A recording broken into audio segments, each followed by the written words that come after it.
Why does my knee click with squatting and stairs? Is it serious, and how to fix So it? the first thing is cavitation. Build up of gas, Mhm. right? Nitrogen? Yeah, it's actually when the joint, like when you crack your back or crack your fingers, there's nitrogen in a liquid form, and then when it goes into a vacuum, it pops into a liquid form, and that makes the noise. Then the next thing is arthritis. Right.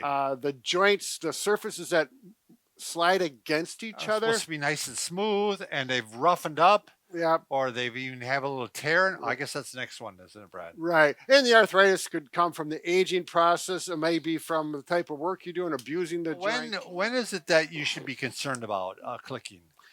If you're have pain associated with the movement and the click, and it's like you feel it clicking, there's a little pain with it, even a little bit, because the chances are, it may get worse over time. And if it is getting worse over time, for certain, you need to get into, see the doctor and get it assessed before it gets too bad and causes Right. some problems that wouldn't need to be caused. There's been some research saying that if you have one knee that's clicking and clunking and the other one doesn't, and this one it's not painful, there's no symptoms, if that happens over time, there's some indication that that would be the knee that's probably going to wear out First first. thing you want to do is you want to assess range of motion. Correct, Exactly. Brad? So if I was sitting on a chair and I had a stool in front of me, on here we're going to look for, does your knee fully straighten?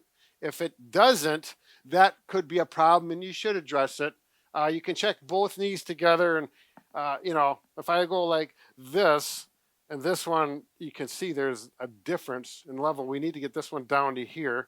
Then we need to adjust. Just going to Pressure pressure on. down. Now, don't push on the kneecap itself. Yeah, above it here. And not really aggressive pressure either, especially if it's painful. Then it's got to be light pressure. When you hit the pain, relax and do that 10 times. Typically, you can bend, a lot of people can get their heel almost to their buttocks Sure. and touch.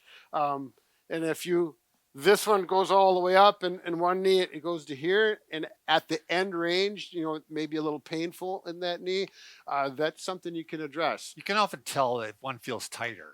And then you just come up and try to get it to bend in. And again, pressure on and off. And the same rules is with a straightening. Don't get too aggressive. If it's sharp pain, don't push into it.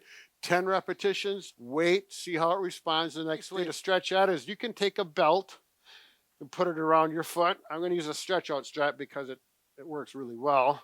And then we're just going to pull up here and stretch. The nice thing about the strap is you can put your hand in there. You do not have to pull. It's just easier. But you will feel the hamstring. You have to keep the knee straight. And you're going to go and see if you can pull and see how close your heel gets to your butt. Loop it at the end and just relax and stretch and relax. He's rolling right along the band there. Yeah. Again, in case it's adheses down Yep. and causing stress on the knee. And you'll sometimes get pain from the IT band all the way Yep. from its attachment down here.